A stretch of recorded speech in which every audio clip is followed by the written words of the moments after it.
I'm sitting here with Zohar, who has this most amazing story of civilian courage and civilian initiative. So I wonder if you can tell us, where were you on October 7th and how did you greet the news? I was in my bed in my house in the center of Israel, not very far from here. I was sleeping, it was very early in the morning, and I was not yet knowing, even though there were sirens and the attack already started, I wasn't aware that my family in Moshav Yesha, which is a farm village, It's right on the Gaza border. It's 5 kilometers, less than 5 kilometers from the Gaza border, in the Gazi envelope, as we call it. I was born and raised in that Moshav, in Yesha, and my mother still lives there, and my brother with his family, his wife, and children. And they're farmers. They are farmers, yeah. They Award-winning farmers. Award-winning farmers. We are very proud of it. Thank you for this remark, yes.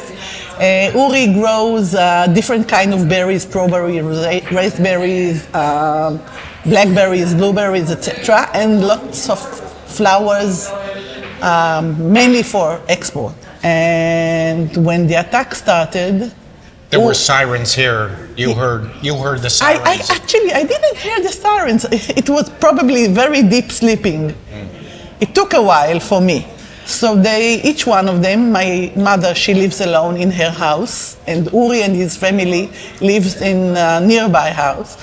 And each of one of them entered their home shelters. In Israel, when you live near the border in Gaza envelope, you are entitled to have a home shelter, partially built by the government and sponsored by government. It's a massive shelter. Massive cement, and it's a massive shelter. So they enter the shelter. They are used to do that. When they decide to shoot a missile, then the alarm sounds, everybody goes to the shelter, they wait for a few minutes. And then they go out. And then they come. And that's what you thought was happening? That's what everybody thought. You were in touch with her by telephone? Yes, only by texting, because when I realized what terrible attack it is, I figured that we should make sure that she and the others will not run out of battery in their cellulars. This is something you don't imagine that you have to think of. So they had a feeling pretty early on that there was some kind of invasion, that Hamas entered into Israeli territory? They started to understand it because, again, from texting, people around already saw the trucks with the groups of terrorists that were driving in the center of the Moshav, etc. On Sunday afternoon, the army gave confirmation to the residents to evacuate. So my mother and my sister-in-law and her children, they took their cars and they joined the afternoon one of the convoys, and they were escorted a few tens kilometers outside the risky area. And then they drove to my sister's house. The government or the state took care of its citizens, but we have hundreds of foreign workers that work in our farms, and nobody took care of their evacuation. Where were those foreign workers? They didn't have homes? Did they have homes? They have small homes. Each farmer takes care of his workers, and he has to give them a place to live, and he employed them. They have barely language. They do not speak Hebrew and barely English. Are they mostly from Thailand? From Thailand and Nepal. From where? Nepal. Nepal. Yeah. We understood that they don't know what is going on. They are used for general bombing, as we mentioned. Yeah, they run to a shelter, wait 10 minutes and go out, continue working. But this was a different situation. So Uri decided that he is not going to leave his house, his farm, the area, until he's evacuated. I don't know how. He's genius. He managed to find the right commander in the army that is in charge on the evacuation and all the convoys, and he got permission to to bring buses in if he will find. And the army assured him that they will have a few gunmen in a certain junction waiting, joining the bus inside and until outside from the closed zone. Now, where are you going to take them to? Alon started to call all his colleague farmers from all around Israel, asking them to host these workers in their farms for unknown period of time. Alon found very good farmers, colleagues from 3 big villages that were willing to get this working, to host them and to employ them. They must be employed because they must continue earning money. They are supporting their families in their home countries. In parallel, in the center of Israel, me, my daughter, and other family members started to prepare the receiving of the buses. And you know, they are coming with nothing. We have to take care for them, for basic needs, you know, war It's room. like a war room. Yeah, it's a civilian war room. Civilian war rooms for that, you know, collect equipment. And where are those workers now? A few of them, the group of those who, I told you, that ran with barely nothing from the attack, they already informed us that they would like to leave Israel as soon as possible. Nowadays, I realize that they were really aware of everything that happened. These terrorists, when they attacked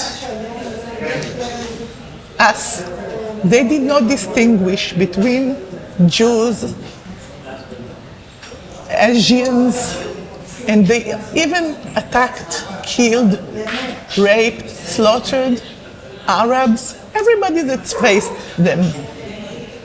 When they did it, in some cases, they recorded it in the mobile phone of the victim while doing it.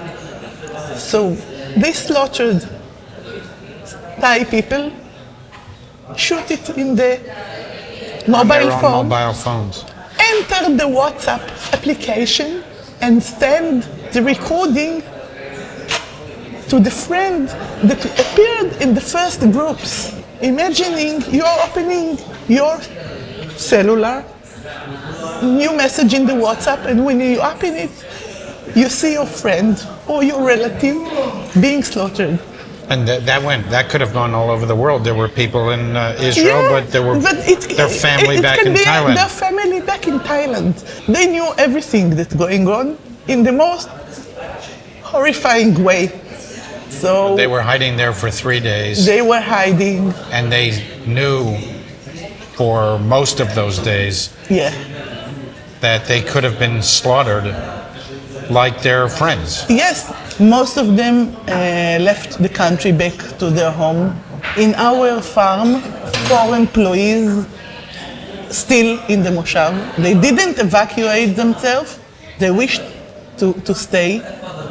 They are still working with Uri at our farm. You know, I don't know what is the real reason for that. Whether they feel safe or they have so big debt. They need for the money. They need the that money. they send back to Yeah. their own countries. Which is also a very, very, very sad Yeah. thing, Yeah. if this is the reason. I just want to say this is such a moving story, and I can see how emotional you are. Sorry for that. I very much appreciate it because it's important for us to understand the emotions of not only what's happening in the country, but also the will that you had to save these people, and that you didn't matter to you where they came from, what they were about. They were part of your responsibility, That's right. and you organized thousands of details to get them out. And I can also feel the compassion that you had for the savagery that they endured. And Hamas terrorists didn't make a distinction between Jews or Muslims. They murdered Muslims too, and Bedouins. And Yes, they that's saw right. obviously, you could see that this person is an Asian and was a foreign worker, and they slaughtered them too. Such was the all-consuming urge to kill That's right. and to murder. Thank you very much. We wish you all the best. Thank you. And we're going to look for those award-winning blueberries and strawberries. And if you export them to New York, let us know how to get them. And I'm not sure that berries will still. they won't preserve yeah. all the way to New York. Yeah, that's Then right. we'll have to come here. You have to come here, and if you are coming in the next winters, please be in touch with us. We would like to host you in our farm and to pick your own berries. It is an amazing experience in the Peace Days. You know, Zohar, I'm going to hold you to that promise because I bring groups all the time. So when we come, first of all, may it be the day of peace may come quickly, and may there be calm and tranquility down there in the south. And I'm going to bring a group from our congregation. We're going to go to Uri and your farm. And we have pick your own berries experience, and I am assuring you this will be one of the highlights of the trip to Israel in a Peace Days. It's a deal. Thank you for everything. Thank you.